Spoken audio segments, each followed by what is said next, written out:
영화 속 18세기 귀족들의 화려한 드레스와 우아한 춤사위를 보셨죠? 그런데 그 금실 자수 드레스 안쪽을 본 적 있으신가요? 수년간 씻지 않아 묵은 때와 땀이 겹겹이 쌓여 있었거든요. 아무리 독한 향수를 뿌려도 소용없었습니다.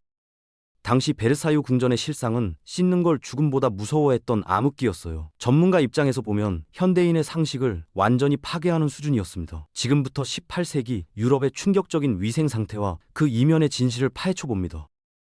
18세기 유럽 귀족들은 비단과 벨벳으로 치장했지만 정작 몸에 물이 닿는 건 극도로 두려워했습니다. 이 기묘한 공포는 14세기 유럽을 초토화시켰던 흑사병 트라우마에서 시작됐거든요. 당시 유럽 인구의 3분의 1이 죽어나갔습니다. 마을 전체가 하루아침에 사라지는 광경을 목격한 사람들은 이걸 신의 저주로 여겼어요. 살아남은 자들은 필사적으로 원인을 찾기 시작했죠. 그런데 여기서 치명적인 오해가 발생합니다. 로마 시대부터 이어져 온 공중 목욕탕 문화가 중세 말 다시 유행하기 시작했는데 공교롭게도 그 직후 흑사병이 퍼졌거든요. 사람들은 이 두 사건을 연결시켰습니다. 목욕탕에서 병이 퍼진 게 분명해. 실제로는 쥐벼룩이 원인이었지만 당시 사람들은 몰랐죠. 결국 목욕은 죽음을 부르는 금기가 됐고 이 믿음은 유럽 전역으로 번져나갔습니다. 귀족이든 평민이든 물을 멀리하기 시작했어요. 아이러니하게도 불결함이 오히려 건강의 증거가 된 겁니다. 그런데 더 큰 문제는 당시 의사들이 이 공포를 과학적 사실처럼 포장했다는 겁니다. 의학계의 권위자들이 나서서 따뜻한 물에 몸을 담그면 피부 모공이 활짝 열린다고 경고했거든요. 열린 모공으로 흑사병균이 파고들면 즉시 사망한다는 논리였죠. 오늘날 들으면 황당하지만 당시엔 이게 최첨단 의학 이론이었습니다. 한술 더 떠서 더 기가 막힌 주장이 등장합니다. 몸에 쌓인 때가 오히려 병균의 침투를 막아주는 천연 보호막이라는 거예요. 마치 갑옷처럼 피부를 보호한다는 논리였죠. 파리 의과대학 교수들은 안 씻을수록 건강해진다는 역설적인 이론을 펼쳤습니다. 귀족들은 이 말을 곧이곧듯 믿었어요. 왕실 주치의가 직접 목욕은 위험하다고 진단서를 써줬거든요. 심지어 의사들은 환자에게 최소 2년은 물을 멀리하라고 처방했습니다. 이런 왜곡된 정보가 사회 전체로 퍼져나가면서 절대 권력을 가진 왕조차 위생관념에서 자유롭지 못했죠. 의학이라는 이름으로 포장된 미신이 유럽 문명 전체를 지배한 겁니다. 태양왕이라 불렸던 루이 14세, 유럽 최고 권력자였던 그조차 평생 제대로 된 목욕을 단 3번밖에 하지 않았습니다. 72년 재위 기간 동안 딱 3번이에요. 한 번은 태어났을 때, 한 번은 결혼식 전날, 마지막은 중병을 앓았을 때였죠. 당시 왕시종의 기록을 보면 더 충격적입니다. 폐하께서는 아침마다 향수를 적신 천으로 손만 가볍게 닦으신다고 적혀 있거든요. 세수조차 하지 않았다는 겁니다. 얼굴에 기름기가 번들거리면 어떻게 했을까요? 알코올을 묻힌 천으로 문질러 닦아냈습니다.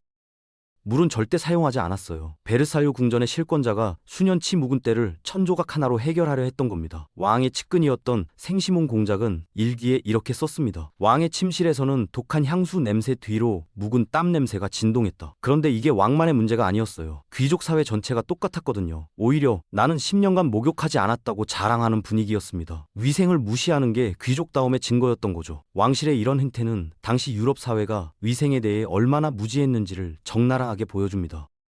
베르사유 궁전의 대연회장, 수백 개의 샹들리에가 빛나고 비단 드레스가 펄럭이는 화려한 공간입니다. 그런데 이곳에 발을 들여놓는 순간 코를 찌르는 악취가 밀려왔어요. 수백 명의 귀족이 한 공간에 모이면 씻지 않은 몸에서 나는 채취가 뒤섞여 진동했거든요. 당시 외교관이었던 영국인 존 에블린의 기록을 보면 이렇습니다. 프랑스 궁정의 냄새는 마치 거대한 발효 공장 같았다. 숨을 쉬기가 고역이었다. 된장 공장에 들어간 것 같은 냄새였다는 거죠. 상상이 되시나요? 1670년대 파리 사교계의 스타였던 몽테스팡 부인을 한번 볼까요? 그녀는 루이 14세의 총애를 받았던 인물인데 매일 아침 준비 시간이 무려 4시간이었습니다. 뭘 그렇게 오래 했을까요? 씻는 게 아니었어요. 두꺼운 분을 얼굴에 바르고 진한 연지를 칠하고 향수를 온몸에 뿌렸죠. 몸은 전혀 씻지 않은 채로요. 화장으로 피부 오염을 가리고 향수로 악취를 덮으려 했던 겁니다. 가발도 마찬가지였어요. 당시 유행했던 높이 60cm짜리 가발, 이게 왜 나왔을까요? 떡진 머리카락과 두피의 각질을 숨기기 위해서였습니다. 우아함의 상징처럼 보이는 이 모든 도구들이 사실은 위생 결핍을 감추기 위한 생존 장비였던 거죠. 향수 산업이 프랑스에서 폭발적으로 성장한 이유도 여기 있습니다. 악취와의 전쟁에서 살아남으려면 더 독하고 더 진한 향이 필요했거든요. 18세기 유럽 귀부인들에게는 또 다른 고문이 기다리고 있었습니다. 바로 코르셋이죠. 당시 미의 기준은 극단적으로 얇은 허리였거든요. 얼마나 얇아야 했을까요? 16인치에서 20인치 사이였습니다. 센티미터로 환산하면 약 4L 50cm예요. 성인 여성의 머리 둘레가 보통 55cm 정도 되는데 허리가 그것보다 작아야 했던 겁니다. 상상이 되시나요? 1750년대 베르사유 궁정의 루이즈 드 라발리에르 백작 부인을 한번 볼까요? 그녀의 일기에는 이런 대목이 나옵니다. 아침마다 하녀 2명이 양쪽에서 코르셋 끈을 잡아당긴다. 숨이 막혀 정신을 잃을 것 같지만 참아야 한다. 이것이 귀부인의 의무이니. 코르셋은 내부 장기를 아래로 밀어내고 폐를 짓눌렀습니다. 정상적으로 호흡할 수 있는 폐 용량이 절반으로 줄어드는 거예요. 그러니 조금만 움직여도 숨이 차고 계단을 오르면 어지러움이 밀려왔죠. 명화 속에서 귀부인들이 자주 쓰러지는 장면 보셨을 겁니다. 그게 연약한 척 우아함을 연출하는 게 아니었어요. 진짜로 산소 부족으로 뇌가 일시적으로 정지했던 겁니다. 실신이 일상이었던 거죠. 더 끔찍한 건 이걸 매일 반복해야 했다는 겁니다. 아침에 일어나서 잠들기 전까지 하루 종일 갈비뼈가 휘어지는 압박을 견뎌야 했어요. 의사들이 경고했습니다. 코르셋 때문에 내장이 손상되고 있다고요. 하지만 소용없었죠. 아름다움을 위해서라면 건강 따위는 중요하지 않았으니까요. 고문에 가까운 고통을 자처하며 숨을 참는 게 당시 여성들의 현실이었습니다. 화려한 베르사유 궁전, 방이 무려 2,300개가 넘습니다. 그런데 독립된 화장실은 몇 개였을까요? 놀랍게도 거의 없었어요. 수천 명이 생활하는 공간에 제대로 된 화장실이 턱없이 부족했던 겁니다. 이 문제를 해결하기 위해 등장한 게 바로 부르달루라는 휴대용 요강이었죠. 여성용으로 특별히 고안된 이 도구는 타원형 그릇 형태였는데 귀부인들의 필수 생활용품이 됐습니다. 1680년대 마리 앙투아네트 드 폰탱주 백작 부인의 회고록을 보면 이런 장면이 나옵니다. 화려한 연회가 한창인데 갑자기 생리현상이 찾아왔어요. 어떻게 했을까요? 백작 부인은 조용히 시녀에게 신호를 보냈습니다. 그러면 시녀가 드레스 밑으로 부르달루를 살짝 밀어 넣어줬죠. 코르셋에 배가 눌린 불편한 자세로 서서 다른 귀족들과 와인을 마시며 대화를 나누는 겁니다. 그 상태에서 볼일을 봤어요. 주변 사람들도 다 알았지만 모르는 척했죠. 이게 당시의 일상적인 풍경이었거든요. 부르달루는 귀족 사회에서 지위의 상징이 되기도 했습니다. 은으로 도금하고 보석으로 장식한 고급 제품들이 제작됐어요. 루이 15세의 정부였던 퐁파두르 부인은 금으로 테두리를 두른 부르달루를 소장했다는 기록이 있습니다. 값비싼 장신구처럼 화려하게 꾸민 요강을 자랑스럽게 사용했던 거죠. 오늘날로 치면 명품 핸드백 자랑하는 것과 비슷한 맥락이었습니다. 기괴하게 들리겠지만 이게 18세기 유럽 상류 사회의 현실이었어요. 부르달루조차 준비되지 않은 급박한 순간은 어떻게 했을까요? 답은 간단합니다. 궁전 구석이나 커튼 뒤에서 그냥 해결했어요. 1670년대 베르사유를 방문했던 독일 공주 엘리자베스 샤를로테의 편지를 보면 충격적인 내용이 나옵니다. 복도를 걷다가 발을 헛디뎠다. 바닥에 배설물이 있었기 때문이다. 계단 모퉁이마다 악취가 진동한다. 숨을 참지 않으면 지나다닐 수가 없다. 세계가 찬양하는 베르사유 궁전의 실체가 이랬던 겁니다. 화려한 거울의 방 뒤편 복도에는 오물이 굳어 있었고 왕실 예배당 뒤편 계단에는 배설물 자국이 남아 있었죠. 궁전 곳곳이 사실상 거대한 공중 화장실이었던 셈입니다. 더 기가 막힌 건 이게 비밀도 아니었다는 겁니다. 1715년 루이 14세가 사망한 후 작성된 궁전 관리 보고서에는 이런 대목이 나와요. 궁전 내 오물 제거 작업에 인부 200명 투입, 3주 소요. 정기적으로 대규모 청소를 해야 했던 거죠. 루이 14세는 이 문제를 알고 있었습니다. 그래서 1년에 몇 차례씩 귀족들을 모두 내보내고 궁전을 비웠어요. 그 사이에 전문 청소 인력을 투입해서 쌓인 오물을 치웠죠. 하지만 사람들이 다시 들어오면 몇 주 만에 똑같아졌습니다. 청소하고 더러워지고 다시 청소하는 악순환이 반복됐어요. 유럽 문명의 정점이라고 자부하던 베르사유 궁전이 실제로는 위생 재앙의 현장이었던 겁니다. 화려한 금박 벽지 뒤로 숨겨진 추악한 진실이었죠. 궁전 귀족들의 이야기만 들으면 이게 상류층만의 문제처럼 보일 수 있습니다. 하지만 일반 시민들의 상황은 훨씬 더 처참했어요. 18세기 파리, 런던, 빈 같은 대도시에는 하수도 시스템이 거의 없었거든요. 집안에 요강이 가득 차면 어떻게 했을까요? 창문을 열고 길거리로 그냥 쏟아부었습니다. 1750년대 파리의 한 재단사 피에르 르메트르의 일기를 보면 이런 대목이 나옵니다. 오늘 아침 가게로 가던 중 머리 위로 따뜻한 액체가 쏟아졌다. 3층에서 누군가 요강을 비운 것이다. 새 옷이 완전히 망가졌다. 예고 없이 쏟아지는 오물 폭탄을 맞는 게 일상이었던 거죠. 그나마 양심 있는 사람들은 던지기 전에 가르드로 라고 외쳤습니다. 물 조심하세요 라는 뜻이에요. 하지만 이 경고를 듣고 피할 시간은 고작 2, 3초였죠. 게다가 밤에는 경고조차 없었어요. 어둠 속에서 갑자기 쏟아지는 오물을 피하는 건 불가능했습니다.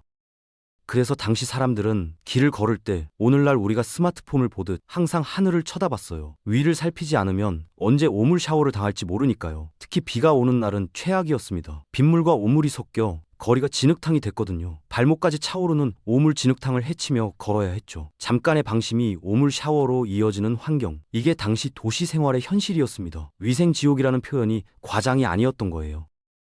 오늘날 우리가 우아함의 상징으로 여기는 패션 아이템들, 그 뿌리를 거슬러 올라가면 충격적인 진실과 마주하게 됩니다. 먼저 양산을 볼까요? 현대인들은 양산을 햇빛을 가리는 도구로 생각하죠. 하지만 18세기 유럽에서 양산의 진짜 용도는 전혀 달랐어요. 머리 위로 쏟아지는 오물을 막는 생존 장비였습니다. 1760년대 런던의 한 의류 상점 광고문을 보면 이렇게 적혀 있어요. 새로 출시된 방수 양산, 위에서 떨어지는 액체로부터 완벽한 보호, 햇빛이 아니라 오물로부터 보호한다는 게 판매 포인트였던 겁니다.